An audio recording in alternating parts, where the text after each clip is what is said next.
Abdullah stood in my memory like a lighthouse carved from midnight, and in this moment I invite you to hear him as I did, not as legend, but as law. The name Abdullah opens like a door. Cross its threshold, and the world rearranges itself in obedience to your inner decree. This is the most powerful 20 minutes you'll spend today because, as Ab taught me, imagination is not play, it is governance. If you came seeking manifestation, faith, the law of assumption, and the secret engine of consciousness, listen. Abdullah did not offer hope, he issued verdicts, and those verdicts took form. Picture it. Winter wind on a city street, lamplight trembling on snow. I was younger, full of questions, and the hunger to prove things true before I dared to believe them. He looked at me as a father might look upon a prince who has misplaced his crown, and said, with the calm of one who has already arrived at the end, "You are already where you desire to be. Now assume it." The sentence was not advice. It was a sentence, a decree that insisted upon reality's submission. Ab's method was simple, terrible, and beautiful. Install the end. Treat appearances like weather and your state like climate. He never argued with effects. He only returned me to the cause, my inner posture, with that sharp gaze that both pierced and invited. When I protested, he would laugh, not unkindly, and say, "Neville, you're asking the mirror to authorize your face." And then, with a slight shake of the head, "You are the legislator." Let me give you his first teaching as I received it. The state anticipates the event. What you inhabit inwardly, you eventually walk upon outwardly. The world is an echo, and your identity is the voice. Most of us wander through the echo trying to tune the canyon, forgetting the sound began inside the chest. Ab called it inner government. He insisted that I stop treating faith like a negotiation and begin treating it like a sentence served, not in prison, but in promise. Remain in the verdict, he said. Remain. I remember standing at a door I longed to open, a door of opportunity, a door of welcome, a door with no handle. Ab didn't ask me to force it. He asked me to breathe as one already ushered in. Assume the atmosphere, he said. Walk as one who belongs. There are moments we mistake as magic, when in truth they are obedience. The world yielding to the one who finally decided who they are. So let's begin the practice exactly as Ab began with me. The short, complete scene. Not a cinematic saga, not 100 steps, but the decisive moment that proves the end. A congratulatory embrace. The email approved. The hand clasped. The quiet relief in the chest. Feel the weight of your shoulders as they relax after it's done. Hear the soft closing of the door that is open for you. Taste the ease of breath when the search is over. This is how you pray the prayer that is not a plea. This is how you assume. Now, if you ask, but what if I doubt? Ab would tell you, doubt is only a previous state auditioning for the role again. Don't debate it. Reinstall the end. Return to the scene. He taught me to translate negative signs as construction noise, dust in the air when a bridge is being raised. He taught me discipline of gaze, to stop auditing the world for permission and start instructing it with posture. He taught me to simplify. One scene, one sentence, repeated with gentleness until the body learns. Because when the body learns, the world learns. Remember this: The Creator does not hurry or defend. The Creator establishes. Abdullah's genius was to make the metaphysical practical. At the door, in the marketplace, on the walk home at dusk. He'd say, when you enter a room, do not carry hunger for approval. Carry the fragrance of belonging. People are instruments, not authorities. Circumstances are servants, not judges. Identity commands. And the world answers, yes. Before we go any further, pause with me. Close your eyes. Install one short scene now. 2 breaths only. Inhale as one who receives. Exhale as one who confirms.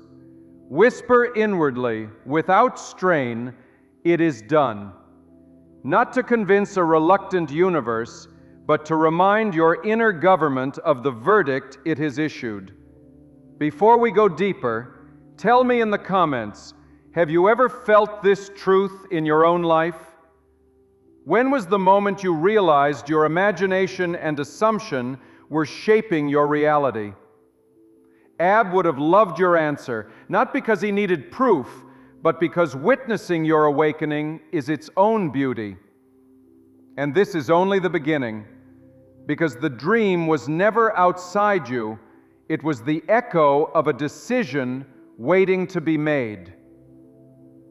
I will tell you a story, for Ab taught me with stories the way a master carves light into stone. A young woman came to him, exhausted by delays. The letter she needed hadn't arrived, the opportunity kept slipping, and time felt like a courtroom where she stood accused. Ab did not comfort her in the way she expected. He asked for silence. Then he instructed, see the letter in your hand, feel the paper, read the first line that proves the matter is settled. Breathe as one who has finished the race, not as one who's still pleading at the starting gate.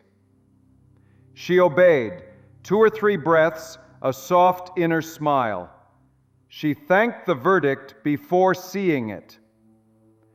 And as easily as a leaf turns towards sunlight, the world complied. The letter arrived, not as a miracle to be worshipped, but as a consequence of identity held with firmness. Ab would shrug at the telling. These are not miracles, he'd say. These are receipts. We speak of manifestation and the law of assumption as if they are foreign sciences. Ab returned them to intimacy. He spoke of atmosphere, of the tone you carry into the hours like a lamp. The state is a fragrance, he told me, and life has a perfect sense of smell. When your fragrance changes, doors grow hinges. People alter their lines as if prompted by some invisible stage manager. Paths appear that were not there because the ground rearranges for the one who knows where they stand.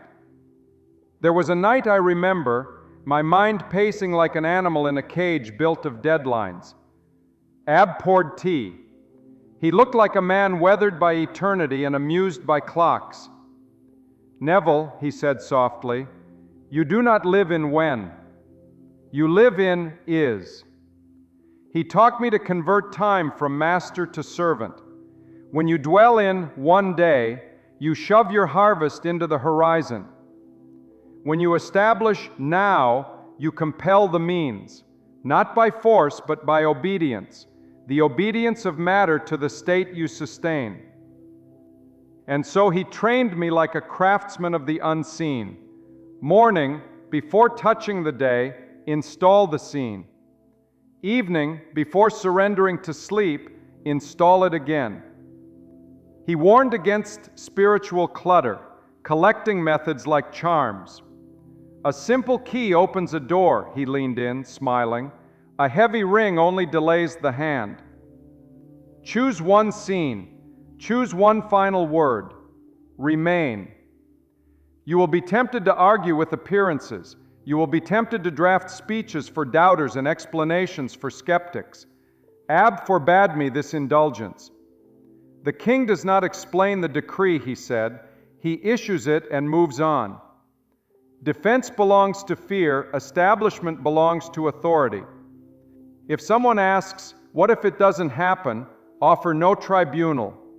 Breathe, re-enter the verdict, and act in ways consistent with the end you have chosen. The world will adjust to your coherence. When you receive a no, treat it as turbulence, not trajectory. Hold posture. The pilot does not abandon the flight path because the wind rises. The pilot keeps the heading, and the air eventually agrees. This is why Ab's students changed without theatrics. He taught them to become the sentence, not recite it. He taught them to walk as the after. He taught them the most sacred exchange: trade the worship of signs for governance of cause. Listen carefully, because here is where the teaching becomes practice in your hands. Select your short scene now. The handshake sealing the partnership. The doctor's nod that dismisses your worry. The text that reads approved. The whisper of welcome at a threshold you once thought beyond you. Feel the weight of your body after the outcome. Hear the quiet in your head when the argument ends. Let gratitude rise without noise, the kind of gratitude that belongs to those who already possess. Ab called that anticipated thanksgiving, not a trick, but evidence of citizenship. If you're ready to live this truth, join the 21-day challenge to create your dream life. The link is below. For 21 days, you will practice as Ab trained me. One scene, one sentence, morning and night, and actions during the day that match the fragrance. You will not beg, you will establish. You will not negotiate with doubt. You will return, again and again, to the end. And should contrary images flare like old film catching flame, do not rush to stamp them out. Let the smoke rise, knowing it comes from a structure being rebuilt in your favor. Do not change the station because of static. Let the new music come through as you hold the dial. This is not theater, it is governance. The difference is not in the vocabulary, but in the voice that speaks it. Are you speaking as one seeking permission from the visible, or as one instructing it? I learned from Ab that identity has a gravity. Sustain the chosen state, and it will pull facts, people, and opportunities into orbit. What once stood distant grows near. What once felt closed announces its hinge. The phone rings, the name calls, the invitation appears. You will be tempted to call it luck, but the soul knows better. What you hold as self becomes what you hold in hand. Let me leave you with a quiet ritual, one you can keep. When a message arrives that stirs your fear, pause a breath's width before you answer. Reinstall the verdict, "I remain in the end." Then reply in the tone of one already resolved. Your response will be different. Fewer words, cleaner choices, a schedule aligned with belonging.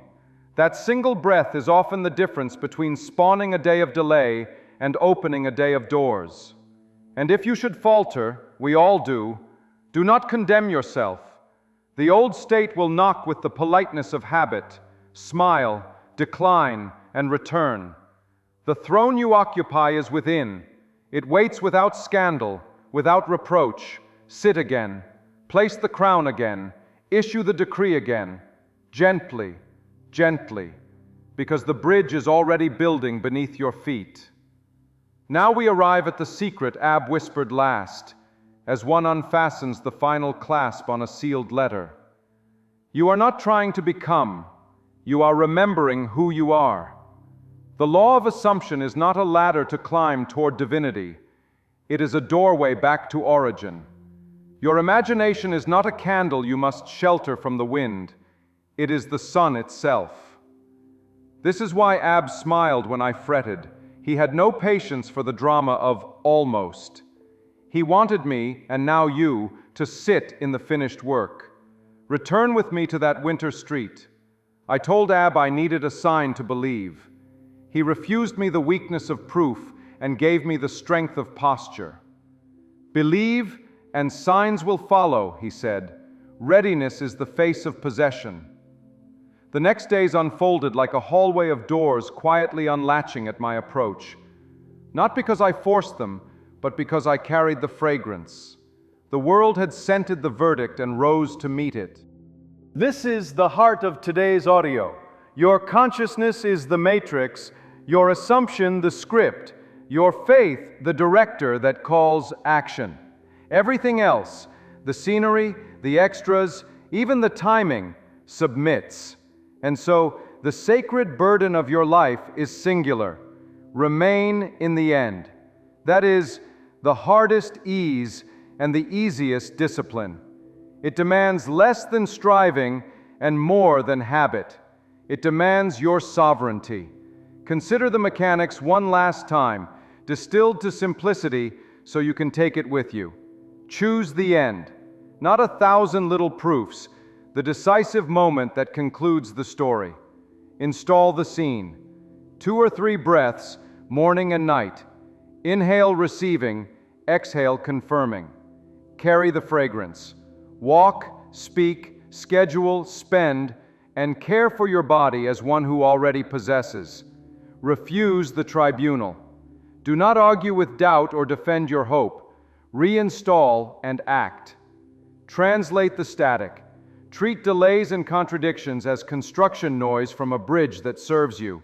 Remain. The atmosphere held compels form. The world bends to coherence. You may ask, how will I know it is working? You will know because you will feel the after before the after arrives. You will notice that your words get shorter while your days get clearer. You will notice you require fewer signs because you've returned the power from the mirror to the throne. And then, as gently as dawn outpaces shadow, the world will report your decree back to you in appointments, approvals, reconciliations, resources, and roads that weren't there until you walked. This is not a pep talk. This is a practice. Not an argument, a law. Abdullah did not make mystics, he made governors. He retaught me to be a citizen of the end and to treat time as a servant who arranges the chairs before I arrive. He'd say, with a little twinkle, Kronos is not your judge, Neville. He is your usher. When you live in is, clocks conspire for you. Deadlines dissolve or doors accelerate, and you are not surprised. You are grateful, and you proceed. Before we close, seal it now. Choose one whispered word that marks your end. Approved, healed, welcomed, provided for, loved. Let it rest between your ribs like a warm coal. Breathe once for receiving, once for confirming. See the short scene the way a locksmith sees a key. Precise, sufficient, clean. Then, when you rise from this audio, let your choices be compatible with one who has already arrived. Answer the email with calm. Move your body as if it were already restored. Price your work as a steward of value. Forgive as an owner of peace. Show up as one who belongs. Reality reads you like scripture and obeys. If you want companionship in this craft, to practice what Ab taught me with daily guidance and accountability, be part of the 21-day challenge to create your dream life. The link is below. For 21 days we will breathe the verdict and live the after, not as performance, but as return. And if this message stirred something ancient and familiar, if a door opened inside and you recognized your own throne, become a channel member to continue this journey and access future revelations early. Think of it not as subscribing to content, but as joining a circle that remembers. We will explore more of Ab's uncompromising tenderness, his laughter at fear, his refusal to worship signs, his relentless invitation to establish the end and walk on. Now, as the final cadence settles, hear Ab one more time, clear as lamplight in winter. Assume it, not with strain, but with sovereignty. Not tomorrow, but now. Not as hope, but as law. Let your presence carry the after, and let the world hurry to keep up. For this is the secret you came for, and the life you are ready to inhabit. You do not ask the visible to authorize you. You authorize the visible. Sit upon the inner throne. Issue the decree. Rise and walk as one who possesses. And remember, the dream was never outside you. It was waiting in the atmosphere you choose to sustain.